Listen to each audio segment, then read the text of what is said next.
Welcome back. All right, so news of the day once again for all you fine people, and for a second time I'm wearing ducks today because why not? But hey, so we're going to talk about some waiver wire news. So of course you put your players on waivers, and all 31 other teams have a right to make a claim. Well, there were no claims made yesterday, right? So everybody cleared from yesterday, and that's why you put them on waivers earlier than later. A lot of the times you're trying to get guys through who might not clear waivers a week later.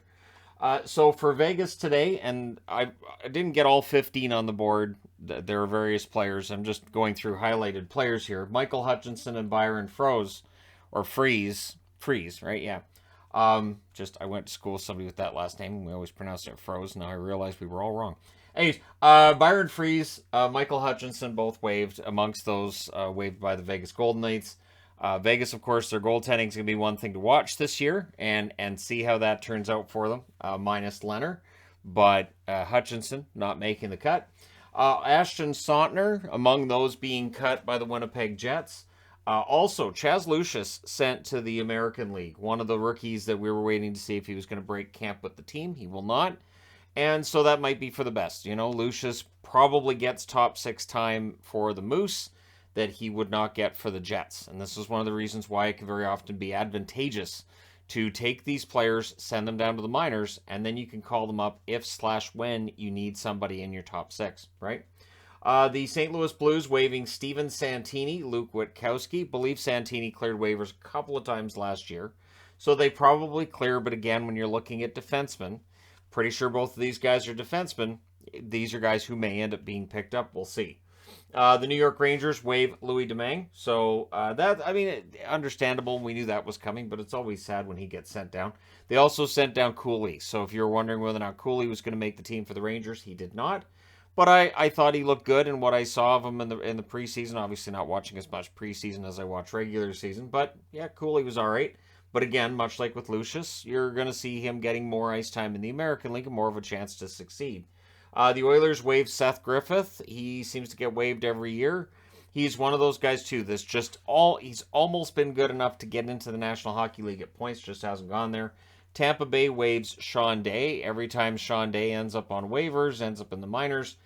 We all remember when he was considered exceptional. When at age 14 he was seen as probably being one of the top few draft picks in his draft year, and then when his draft year rolled around, that was not the case. But if you played NHL back in the day when he was in juniors, you know he became a fantastic top two defenseman. I don't think anybody picks him up, but he did have a decent season in the American Hockey League, so maybe, but probably not. So from today's games, Taylor Hall missed the third period in the Boston-Philadelphia game with injury. Montgomery also says that Lysel's injury is minor. It looked like his shoulder from the way he was favoring it as he left the ice, from the way that he was hit up against the boards. I think it's Lysel's shoulder. And so we'll see if that affects things. Very often, we'll see players not sent down until their injuries cleared up. If it's something minor, if it's major, we'll see what they do, right? But if Montgomery's saying it's no big deal, odds are he's probably telling us the truth. Cal Peterson returned at practice today for the LA Kings. He was pulled with an injury the other night. Wasn't seen as being major. Turns out that was correct. So Peterson being back for the Kings is big because if the Kings are going to make the playoffs in back-to-back years, they need both Peterson and Quick and Net. They have to have them both. And the reason I'm wearing a Ducks jersey, they have signed Nathan Beaulieu to a 1-year, $850,000 contract. He is the third player to turn a professional tryout into a contract this year. And again, I'm always impressed when players are able to do this. It probably didn't hurt Beaulieu's case that Vakanainen gets hurt the way he did last night. So there's definitely an opening on the blue line there. And so Beaulieu gets a contract today. Maybe they were planning on offering him a contract anyways, but having that blow to the depth probably doesn't hurt his chances of getting that contract. So there you go. Beaulieu now joins the Ducks. Let me know your thoughts in the comment section below as always.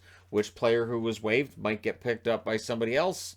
And again, we are getting close to the season. We are, 5 days out from the games in Prague, 5 days from the first, 6 days from the second, and then, of course, on October 11th, 10 days from now, the NHL season really and truly gets joined from North America, where we have 2 games scheduled that night, and then a bunch scheduled the night after, and then it gets really busy after that.